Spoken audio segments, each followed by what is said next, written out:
Shalom Bapak Ibu, puji syukur hingga kita tiba sekarang di penghujung tahun 2022, yakni di hari terakhir 31 Desember 2022. Dan selamat bertemu kembali di YouTube saya, Pendeta Rudolf H. Pasaribu Channel. Dengan dan lewat channel ini, saya komit untuk senantiasa menyebarkan pengajaran firman Tuhan, karena saya percaya berlandaskan Yesaya pasal 55 ayat 11 bahwa firman Tuhan yang saya dan Bapak Ibu saudara-saudara semuanya juga ikut sebar lewat apapun, termasuk lewat video ini, tidak akan kembali dengan sia-sia, tetapi akan bekerja sendiri lewat kuasa dan berkat urapan Roh Kudus.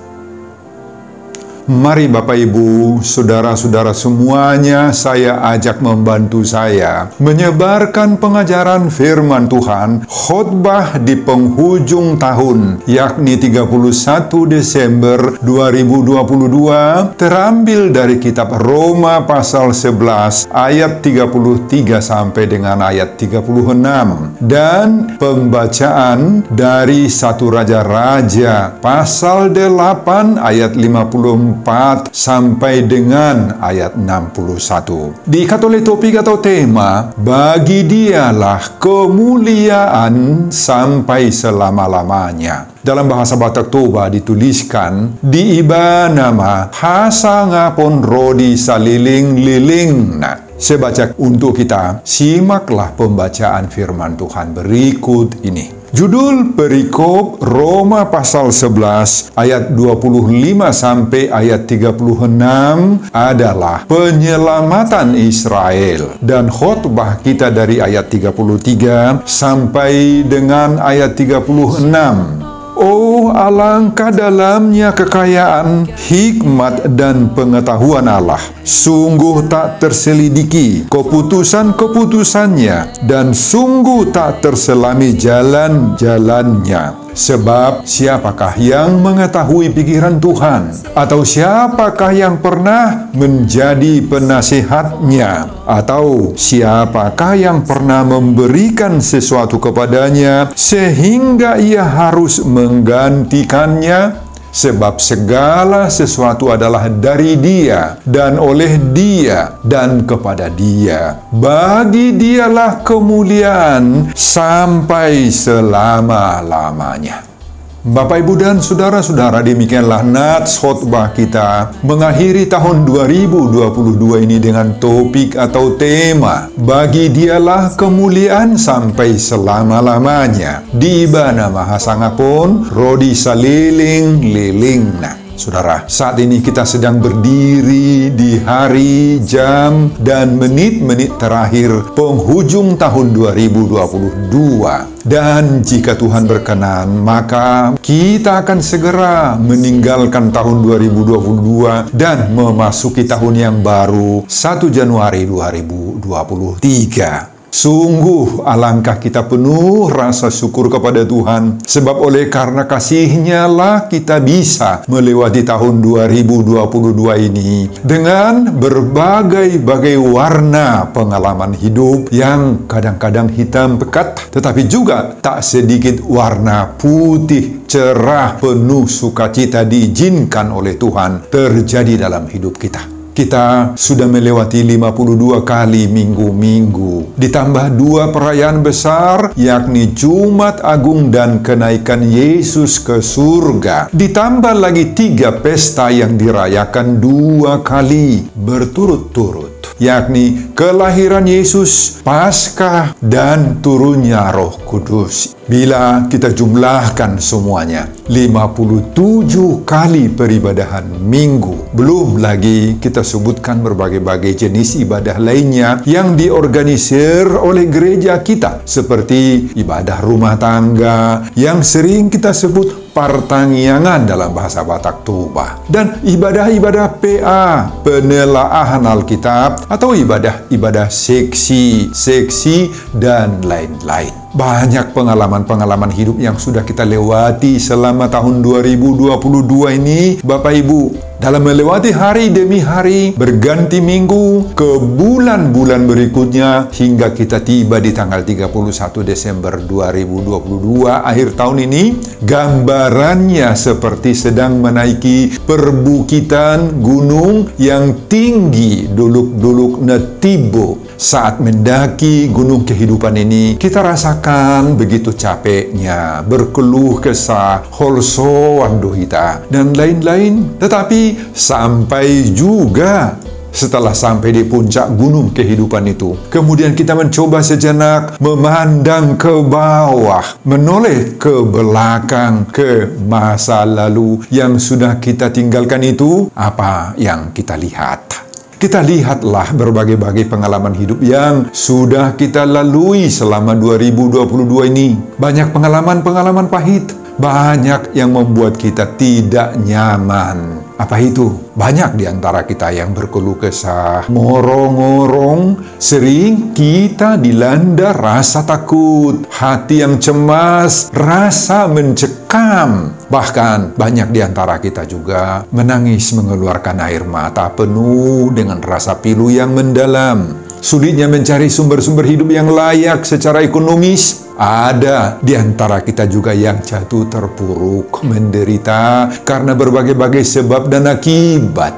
Banyak di antara kita yang mengalami berbagai-bagai pergumulan. Misal saja putri kesayangannya bercerai, bermasalah dalam rumah tangga. Ada yang bersedih karena sikap putra hasiannya, kesayangannya, edang-edangnya ternyata nggak seperti yang dia harapkan. Ada di antara kita juga yang hari berganti hari, berganti minggu, berganti bulan, hingga di akhir tahun ini hatinya terus-terusan gersang, kerdil, kering, kerontang, tak pernah tertawa, Bapak Ibu. Kerinduan atau sihol nirohana, semuanya pupus, dang dapot najinalahan, dang jupang nani luluan, seperti dalam bahasa Batak Toba. Akhirnya teruslah mereka itu tuki, sedih, kepalanya tertunduk jatuh ke bawah, martukolisang itu disebutkan. Di antara kita mendengar khotbah ini juga banyak yang terpukul secara ekonomis. Keluarga-keluarga yang hidupnya bersumber dari dagang, nomor 33, usaha kecil-kecilan, kedai,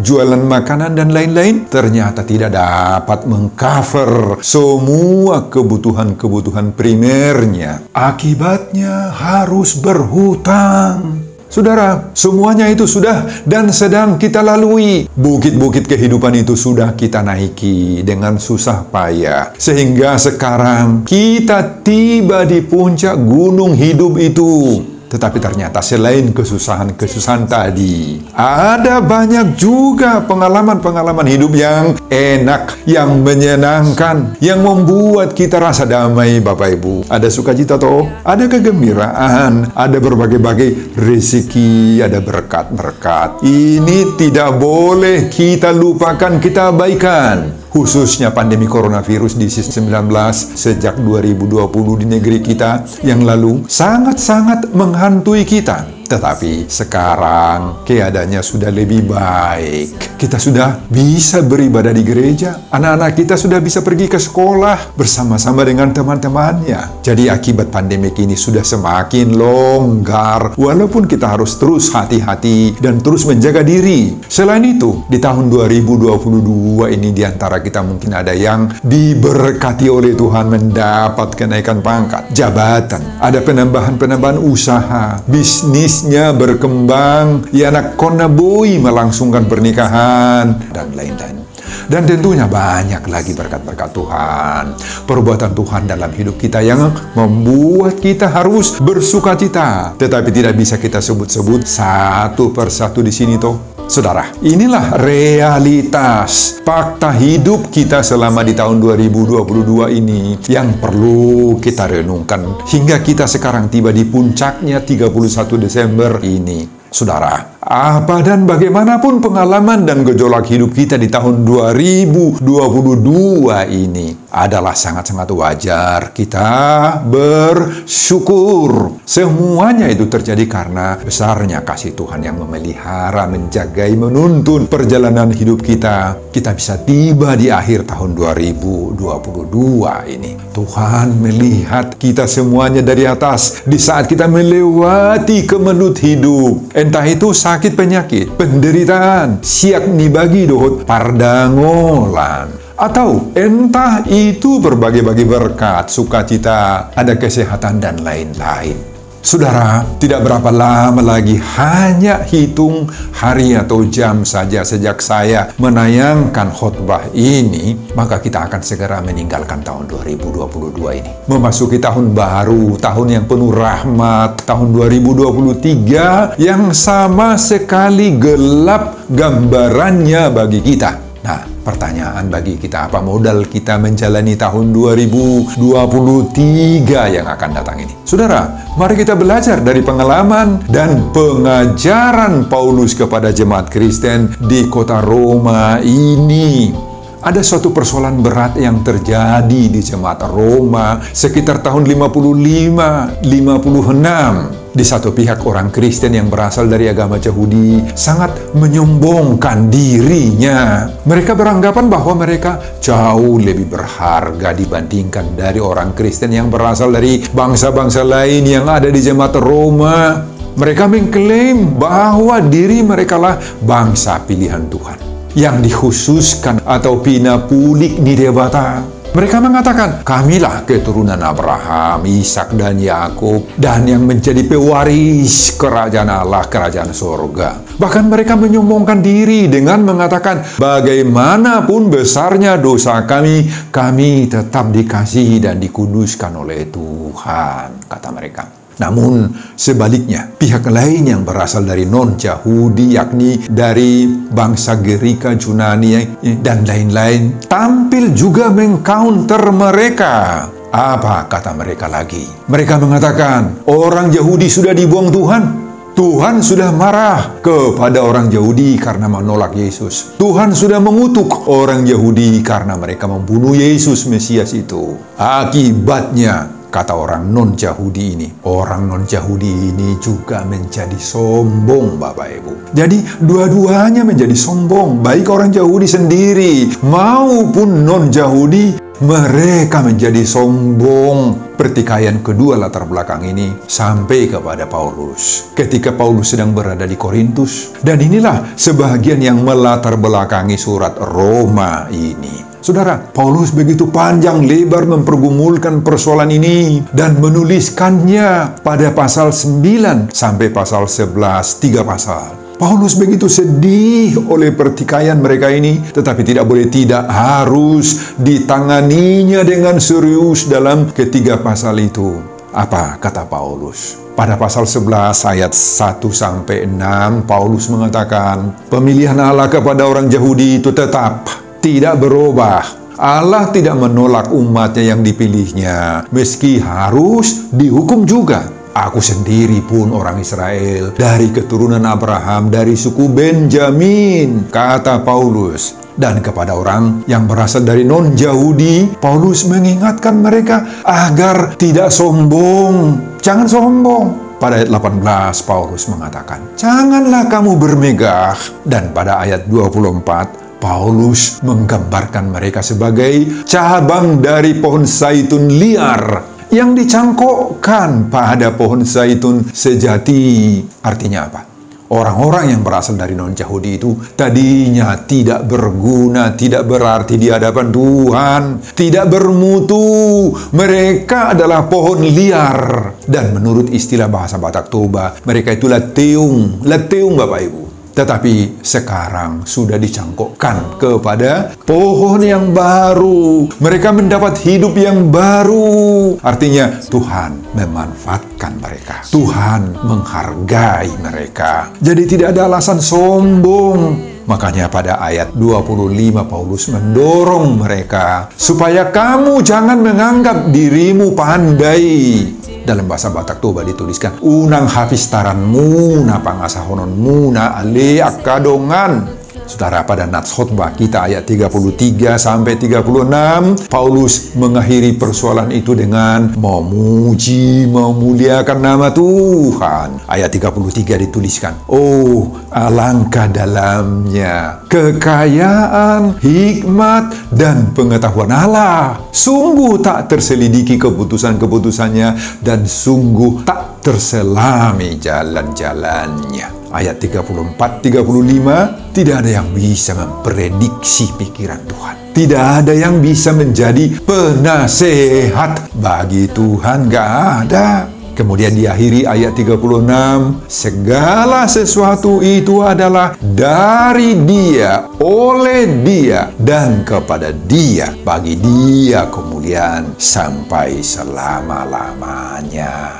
Saudara, itulah isi pembekalan Paulus kepada jemaat di Roma di saat menghadapi berbagai-bagai pergumulan rohani yang sekaligus membekali dan menghantar kita juga memasuki tahun baru 2023 yang dihubungkan dengan topik atau tema bagi Dialah kemuliaan sampai selama-lamanya. Di mana mahasangapun rodi saliling-liling. Saudara, apa pengajaran khotbah ini bagi kita di saat kita akan meninggalkan tahun 2022 dan memasuki tahun 2023? Pertama, kita berharga karena tercangkok dengan Tuhan. Saudara, begitu tajam bimbingan Paulus kepada jemaat Roma ini, terutama terhadap orang-orang Kristen yang berasal dari non-Yahudi yang tadinya kafir dan dari bangsa-bangsa lain. Mereka itu tadinya adalah cabang dari pohon zaitun liar yang dicangkokkan pada pohon zaitun sejati. Arti kata dicangkokkan di sini adalah lengket, tertempel, terhubung. Sesuatu cabang yang ditempelkan dengan cabang atau pohon lain, maka dia akan mendapat segala kebutuhannya dari pohon tempat dia dicantolkan, dicangkokkan itu. Nah, demikianlah orang-orang non-Yahudi yang digambarkan oleh Paulus di sini sebagai cabang pohon zaitun liar ketika dicangkokkan pada batang pohon zaitun sejati, yakni Yesus Kristus. Maka mereka akan punya akar yang baru, hidup yang baru, dan buah-buah yang baru. Saudara, inilah juga gambaran hidup kita semua. Ketika kita dicangkokkan pada batang pohon kehidupan, yakni kepada Yesus Kristus, maka kita mendapat asupan kehidupan sepenuhnya dari Yesus Kristus itu. Selain itu, kita menjadi orang yang berharga di mata Tuhan dan di mata dunia ini. Ketika kita sudah tercangkok, tercantol dengan Yesus Kristus, maka kita akan senantiasa terhubung, link dengan Yesus. Kita hanya bisa hidup dengan baik, berbuah dengan baik, dan berharga ketika kita tetap terhubung dengan Yesus, dengan Tuhan. Tetapi ketika kita sudah terlepas dari Tuhan, sudah jauh dari sumber hidup kita itu, maka kita akan menjadi kering, layu, tidak berguna lagi sama sekali. Atau dalam bahasa Batak tadi, leteung nama hita dijulu ni debata. Tidak ada gunanya lagi kalau kita sudah memisahkan diri dari Tuhan. Persekutuan kita dengan Tuhan itulah yang membuat kita berharga. Saudara, khotbah di akhir tahun 2022 inilah mengingatkan kita untuk mensyukuri kasih Allah yang telah menjadikan kita berharga di mata Tuhan. Dan di tengah-tengah dunia ini, mari kita ikut menyerukan topik atau tema ibadah akhir tahun saat kita meninggalkan tahun 2022 dan menerima tahun 2023 yang mengatakan, bagi Dialah kemuliaan sampai selama-lamanya. Di ibana mahasangapun rodi saliling-liling. Pengajaran yang kedua, syukurilah perbuatan Tuhan dalam hidupmu. Banyak yang kita tidak terpahami. Saudara, Paulus pun bersaksi pada ayat 33. Sungguh tak terselidiki keputusan-keputusannya dan sungguh tak terselami jalan-jalannya. Saudara, kesaksian Paulus ini lahir dari kematangan imannya. Tentu kesaksian seperti ini lahir dari buah perjuangan iman Paulus yang panjang.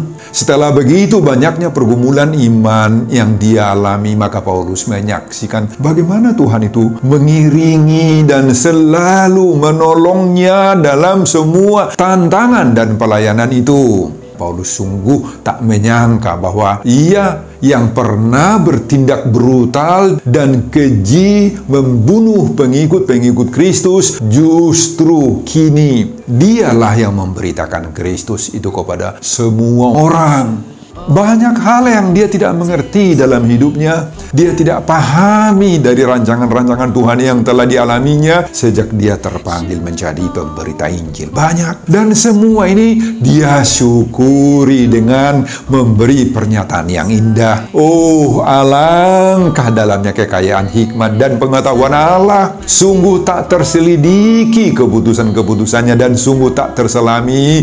jalan-jalannya. Paulus merasa takjub dengan kekayaan, dengan hikmat, dengan pengetahuan Allah yang menghasilkan karya yang sangat indah bagi umat manusia. Rancangan dan ketetapan Allah demikian agung, tidak mampu dipahami manusia, sulit sekali ditelusuri dan diikuti, sebab segala rancangan dan tindakan Tuhan itu melampaui akal, logika manusia. Meskipun manusia berusaha untuk menyelami pikiran Allah itu, namun tidak ada seorang manusia pun yang dapat mengetahui apa sesungguhnya rencana Allah di dalam hidupnya, di dalam hidup kita. Allah sungguh berkuasa dan berdaulat untuk menyatakan kemurahannya secara penuh kepada seluruh manusia. Saudara, seperti itulah juga yang terjadi dalam hidup kita. Hingga kita saat ini berdiri di penghujung tahun 2022 ini, menunggu tahun yang baru 2023. Banyak hal dalam perjalanan hidup kita yang tidak bisa kita mengerti. Kenapa itu bisa terjadi semuanya?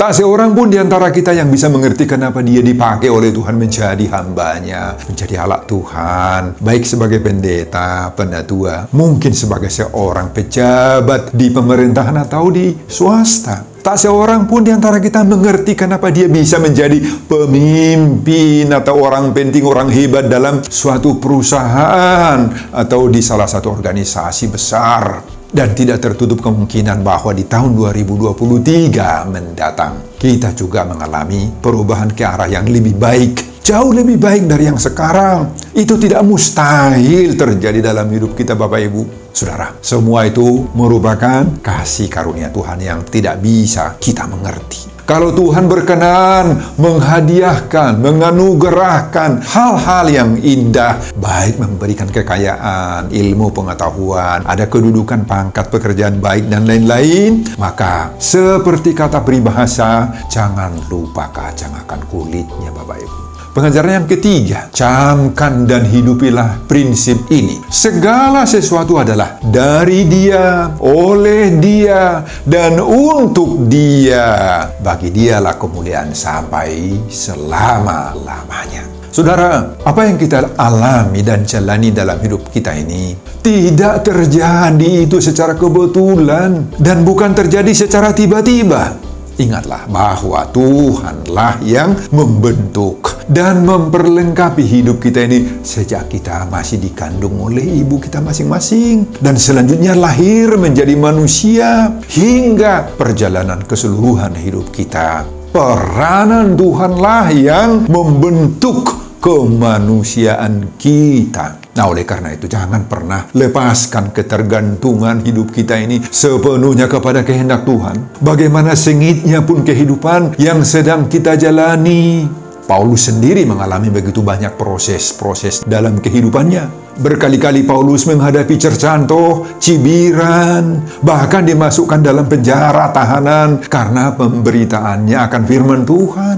Tetapi ketika ia ditahan, diikat, terbelenggu, dan dijebloskan dalam penjara, ia tetap melihat peristiwa itu sebagai anugerah Tuhan yang luar biasa dalam hidupnya. Ketika tidak ada orang yang mendampinginya, Paulus tetap saja memuji-muji Tuhan. Bahkan dalam keadaan tidak baik sekalipun, Paulus tetap memuliakan Tuhan. Penjara dan berbagai-bagai bentuk penderitaan itulah yang membentuk diri Paulus itu menjadi seorang rasul yang kuat dan tangguh. Saudara, apapun keadaan kita saat ini, bagaimanapun pengalaman sehari-hari kita di tahun 2022 yang sudah segera kita lalui, ingatlah bahwa segala sesuatu adalah dari Dia, oleh Dia, dan untuk Dia. Mari kita jadikan ini sebagai prinsip hidup kita dalam segala hal, Bapak Ibu. Bisa saja banyak kelemahan-kelemahan atau kekurangan-kekurangan kita dalam mengerjakan setiap tugas-tugas yang diamanahkan kepada kita. Tetapi kita harus yakin, karena itu semuanya kita peroleh dari Dia, oleh Dia, dan untuk Dia, maka Tuhan pasti akan memberikan kemampuan bagi kita untuk mengemban semua tanggung jawab itu. Kalau di tahun 2022 yang segera akan kita lalui ini, ketidakberdayaan, ketidaksanggupan, serta ketidakmampuan kita terasa sekali membuat banyak kegagalan-kegagalan dalam usaha kita, dalam pekerjaan kita, dalam bisnis kita. Maka di tahun 2023 kita yakin akan dimampukan oleh Tuhan, karena semua itu kita yakini dari Dia, oleh Dia, dan untuk Dia. Amin, Bapak Ibu. Semua bukan karena kekuatan kita sendiri. Makanya jangan sampai di tengah-tengah keberhasilan dan kesuksesan kita merasa hebat, merasa punya segala-galanya, dan bahkan kita merasa semuanya itu karena kekuatan kita tidak butuh Tuhan. Oh, jangan, Bapak Ibu. Kembalikanlah segala keberhasilan itu, kesuksesan kita itu hanya untuk kemuliaan Tuhan. Bagi Dialah kemuliaan sampai selama-lamanya. Amin, Bapak Ibu. Selamat tiba di penghujung tahun 2022 dan memasuki tahun yang baru, tahun 2023 yang penuh berkat dan damai sejahtera.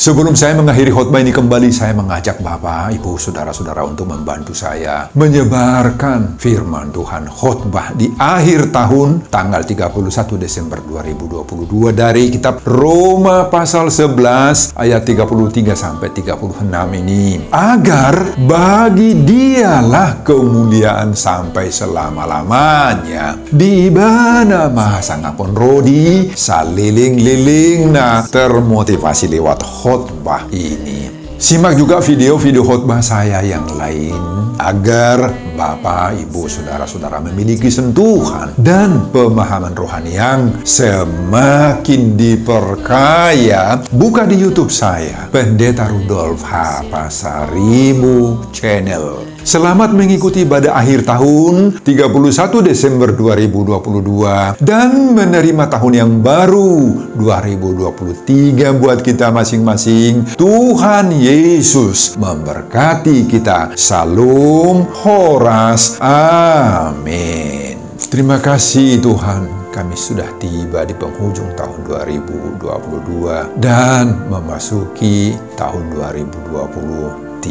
Terpujilah namamu yang sudah memberkati kami selama dalam perjalanan hidup di tahun 2022. Dan mohon berkat-Mu di tahun 2023. Bagi Tuhanlah kemuliaan kebesaran untuk selama-lamanya. Berkati hamba-Mu dalam persiapan-persiapan khotbah di tahun 2023. Terpujilah nama Tuhan. Di dalam nama Yesus Kristus saya berdoa dan mengucap syukur. Amin.